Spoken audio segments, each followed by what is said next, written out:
this in a sea of the dying and shameless, a sea of the aimless. I don't wanna be one of the nameless. Bismillahirrahmanirrahim. Assalamualaikum warahmatullahi wabarakatuh. Hai teman-teman semua, kembali lagi bersama channel Lentera CPNS dan Navigator Guru. Kali ini saya akan menjawab beberapa request dari teman-teman semua yang masuk kami yang tentang pembahasan format laporan wawancara. Ini masih seputar dengan LK 1.2 ya teman-teman ya, untuk PPG dalam jabatan. Nah teman-teman semua, di sini saya akan membuat salah satu contoh format laporannya. Yang pertama ada biodata teman-teman semua dan biodata narasumbernya seperti nama wawancara, pihak narasumber, nama narasumber, hari dan tanggalnya. Silakan teman-teman isi. Ini format wawancaranya. Kalau misalkan narasumbernya satu, guru kelas ya berarti guru kelas aja. Nanti kalau misalkan ada narasumbernya tentang yang lainnya atau dengan pihak lainnya, misalkan dengan pakar, berarti nanti teman-teman buat lagi format laporan wawancaranya khusus untuk pakar ya. Jadi satu format wawancara ini biasakan untuk satu pihak narasumber. Oke.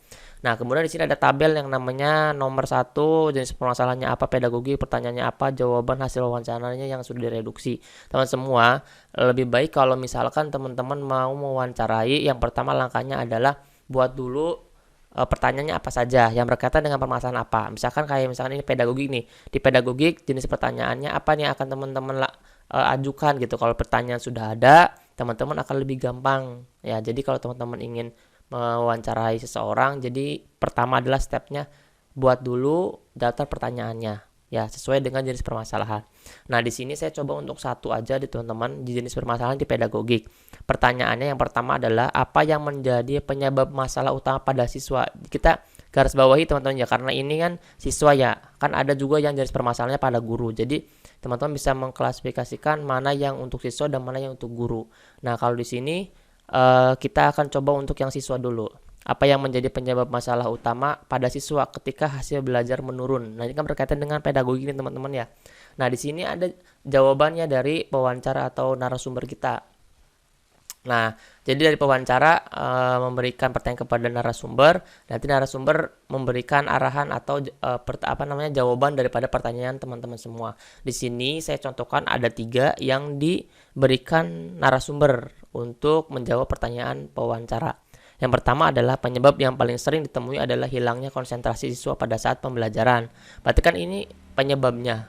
Berarti ini adalah hilang konsentrasi. Bagaimana hilang konsentrasinya? Apakah ada korelasi dengan motivasinya rendah dan lain sebagainya. Nah, teman-teman bisa menggali terus di dalam pertanyaan, di butir pertanyaan di sini, ya. Nah, kemudian yang kedua adalah siswa terlalu banyak mengobrol dan mengganggu temannya pada saat diberikan materi atau mengerjakan tugas. Berarti penyebabnya adalah banyak ngobrolnya atau mengganggu temannya pada saat pembelajaran. Kemudian yang ketiga adalah orang tua sering tidak memperhatikan siswa karena sibuk bekerja.